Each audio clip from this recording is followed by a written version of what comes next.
매일 성경 묵상 나눔입니다. 1월 11일 수요일입니다. 오늘 본문은 민수기 6장 13절에서 27절입니다. 본문을 읽습니다. 나실인의 법은 이러하니라. 자식이의 몸을 구별한 날이 차면 그 사람을 회막문으로 데리고 갈 것이요. 그는 여호와께 헌물을 드리되 번제물로 1년 된 흠 없는 순양 한 마리와 속죄 제물로 1년 된 흠 없는 어린 암양 한 마리와 화목제물로 흠 없는 순양 한 마리와 무교병 한 광주리와 고운 가루에 기름 섞은 과자들과 기름 바른 무교병들과 그 소제물과 전제물을 드릴 것이요 제사장은 그것들을 여호와 앞에 가져다가 속죄제와 번제를 드리고 화목제물로 순양의 무교병 한 광주리를 아울러 여호와께 드리고 그 소제와 전제를 드릴 것이요 자기의 몸을 구별한 나시리는 회막문에서 자기의 머리털을 밀고 그것이 화목제물 밑에 있는 불에 둘지며 자신의 몸을 구별한 나시린이 그의 머리털을 민 후에 제사장이 삶은 순양의 어깨와 광주리 가운데 무교병 하나와 무교전병 하나를 취하여 나시린의 두 손에 두고 여호와 앞에 요제로 흔들 것이며 그것과 흔든 가슴과 받아 들어 올린 넓적다리는 성물이라 다 제사장에게 돌릴 것이니라. 그 후에는 나시린이 포도주를 마실 수 있느니라. 이는 곧 소원한 나시린이 자기의 몸을 구별한 일로 말미암아 여호와께 헌물을 드림과 행할 법이며 이외에도 힘이 미치는 대로 하려니와 그가 소원한 대로 자기의 몸을 구별하는 법을 따라 할 것이니라. 여호와께서 모세에게 말씀하여 이르시되 아론과 그의 아들들에게 말하여 이르기를 너희는 이스라엘 자손을 위하여 이렇게 축복하여 이르되 여호와는 내게 복을 주시고 너를 지키시기를 원하며 여호와는 그의 얼굴을 내게 비추사 은혜 베푸시기를 원하며 여호와는 그 얼굴을 내게로 향하여 드사 평강 주시기를 원하노라 할지니라 하라. 그들은 이같이 내 이름으로 이스라엘 자손에게 축복할지니 내가 그들에게 복을 주리라. 오늘의 본문은 두 개의 단락으로 나눠져 있습니다. 계속해서 나시린에 대한 이야기를 하고 있습니다. 오늘 본문은 이제 나시린이 특별히 서약한 기간이 끝났을 때 어떻게 이제 그 특별한 소원으로부터 벗어날 수 있는지 또 그것을 마무리할 수 있는지에 대한 이야기를 합니다.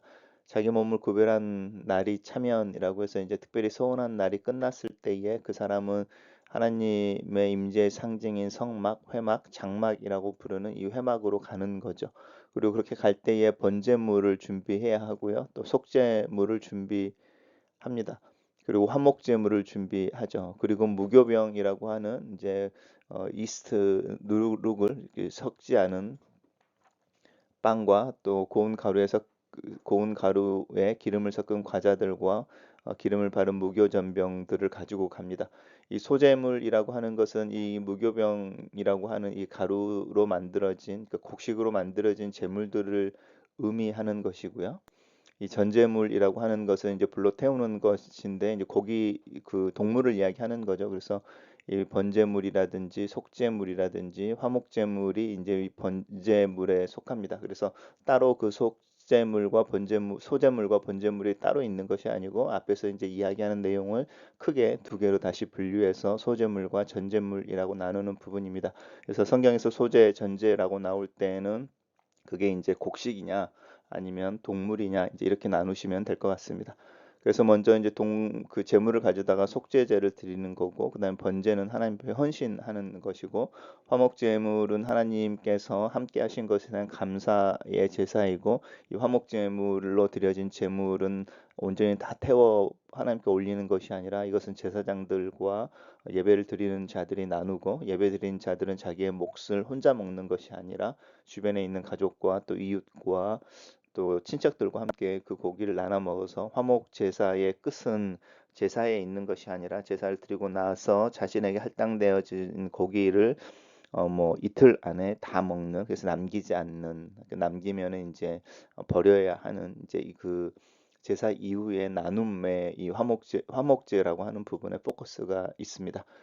그래서 이제 소제와 전제를 드리라 이렇게 이야기하는 부분입니다. 하나님 앞에 그렇게 제사를 드려서 이제 정한 특별한 소원이 끝난 것에 대해서 또 그렇게 지켜주신 것에서 감사와 헌신과 또 주변에 있는 이들과 그것을 이렇게 셀러브레이션 하는 그런 이제 예식을 하는 것에 대한 이야기가 있고, 또 개인적으로는 이제 자기 몸을 구별한 나시린 이렇게 말하는데, 계속 나시린 앞에 자기 몸을 구별한이라는 표현이 나옵니다. 자기 몸을 구별한 나시린 이렇게. 그래서 이 형용사에 대해서 우리가 좀 기억할 필요가 있고요. 그래서 이 사람은 이제 그날에 자기의 머리털을 밀죠. 왜냐하면 머리털을 밀지 않는 것이 자신의 몸을 헌신한 것에 대한 특징이었으니까요. 그리고 그것을 화목제물 밑에 불에 둔다 이것이니까 이제 태우는 것이겠죠.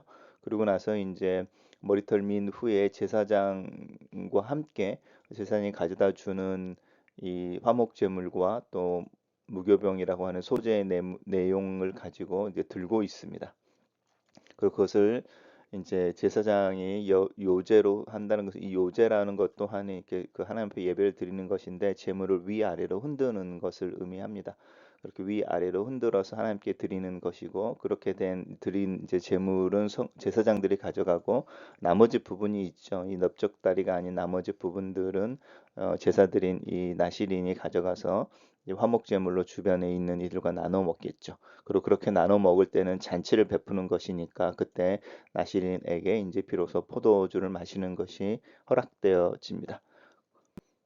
서원한 나시린이 자기 몸을 구별한 일로 말미암아 하나님께 헌물을 드림과 행할 방법이며, 그리고 의외에도 힘이 미치는 대로 하라라고 하는 부분 속에서 이 규례를 지킬 때에 적극적으로 하라고 이야기합니다. 단락을 요약해 보겠습니다. 특별한 서원의 기간이 끝난 나시린은 하나님 앞에 제사를 드림으로 감사와 헌신을 결단하고 화목 제물을 타인과 나눔으로 그 감사를 표현하되 힘써 하라, 이렇게 정리했습니다. 두 번째 단락에서는 하나님께서 제사장들이죠. 아론과 아론의 아들들 이렇게 말하는 것은 제사장들이고, 그 제사장들에게 이스라엘 백성들을, 이스라엘 자손들을 어떻게 축복할지에 대한 그 축복의 내용을 이야기하고 있습니다. 이 축복의 내용을 우리가 좀 암송해도 좋을 것 같습니다. 여호와는 내게 복을 주시고 너를 지키기를 원하며, 여호와는 그의 얼굴을 내게 비추사 은혜 베푸시기를 원하며, 여호와는 그의 얼굴을 내게로 향하여 드사 평강 주시기를 원하노라 할지니라. 이 축복은 하나님의 마음, 이스라엘 백성들을 향한 하나님의 마음에 대한 표현이고, 그 마음이 현실이 되기를 이제 기도하는 내용입니다. 그들이 이같이 내 이름으로 이스라엘에게 축복할지니 그들에게 복을 주리라. 하나님이 우리에게 주고 싶어 하시는 복의 내용입니다. 그의 얼굴을 내게 비추사 은혜 베푸시기를 원하며, 여호와는 그의 얼굴을 내게로 향하사 평강 주시기를 원하노라 라고 하는 부분입니다. 단락을 요약해 보겠습니다. 하나님께서 아론과 아론의 아들들, 그쪽 제사장들이 이스라엘을 어떻게 축복할 것인지를 가르치신다, 이렇게 요약했습니다. 매일 성경 본문에 나와 있는 묵상 내용입니다. 자기 백성에게 복을 주시는 하나님이십니다. 이 대목의 핵심 부분은 제사장이 이스라엘 백성을 위해 하나님의 복을 빌어주는 것으로 되어 있지만, 제사장에게 축복을 명하시고 축복의 내용을 알려주시고 축복대로 이루시겠다고 약속하시는 하나님을 기억해야 합니다. 하나님은 우리의 인생을 복을 주셔서 현실적이고 영적인 모든 필요를 채워주시는 분이십니다. 하나님 우리의 생명과 인생을 재앙과 멸망으로부터 지켜주시는 분이십니다. 하나님은 우리를 밝은 얼굴로 대하시며 우리에게 은혜를 베푸시는 분이십니다. 하나님은 우리를 주목하시고 우리와 함께 하시며 우리로 하나님의 완전한 평화 안에 살게 하십니다. 비록 우리는 광야를 지나는 이스라엘 백성처럼 고단하고 척박한 인생의 길을 걸어가지만, 그래서 행복하기 어려울 때도 있지만, 복을 주시는 하나님이 우리와 함께 계시기에 참으로 하나님 안에서 행복할 수 있습니다. 하나님은 환경을 바꿔서라도 우리를 복되게 하시는 분이십니다. 환경을 바꾸지 않으신다면 그 환경을 압도하는 복을 주셔서 그 어려운 환경 속에서도 우리로 하여금 진정한 행복을 경험하게 하십니다. 제사장을 통해 이스라엘에게 복을 주신 하나님은 올해도, 이 2023년에도 그리스도 예수 안에서 하늘에 속한 모든 신령한 복을 우리에게 주십니다. 그리고 그 복은 예수 그리스도 안에서 예스라고 하는 예가 됩니다. 두 번째 나눔입니다. 하나님께 자신의 삶을 드리는 기쁨과 감사에 대해 생각해 보겠습니다. 하나님께 드리는 자신을 드리는 삶에는 기쁨과 감사가 가득합니다. 나시린은 정한 기간 하나님께 자신을 드리는 삶을 살고 나서도 하나님께 헌물을 가져와 헌신과 감사와 기쁨의 마음으로 번제, 속죄제, 화목제, 소제를 드려야 했습니다. 더 바치기로 서약한 사람은 추가로 드릴 수도 있었습니다.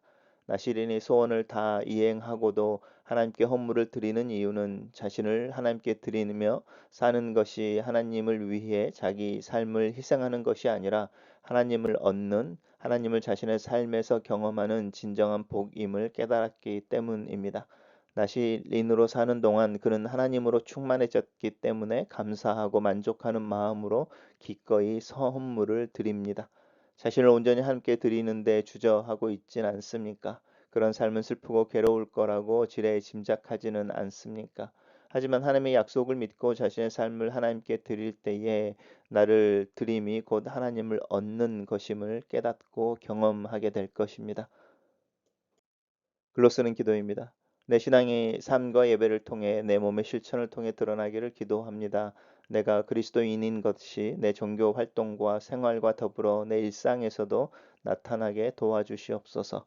서로 사랑하면 세상이 너희가 내 제자인 것을 알리라 하신 주님의 말씀처럼 내 삶에 사랑하는 것이 실천되고 섬김과 희생의 모습이 그리스도의 이름으로 나타나서 내가 그리스도를 따르는 자인 것이 내 삶 속에 일상에 드러나게 도와 주시옵소서. 하나님의 축복 앞에 겸손하게 마음의 옷깃을 여밉니다. 분에 넘치는 은혜 앞에 섭니다. 내 머리부터 발끝까지 하나님의 은혜가 흐르는 것을 감사합니다. 아멘.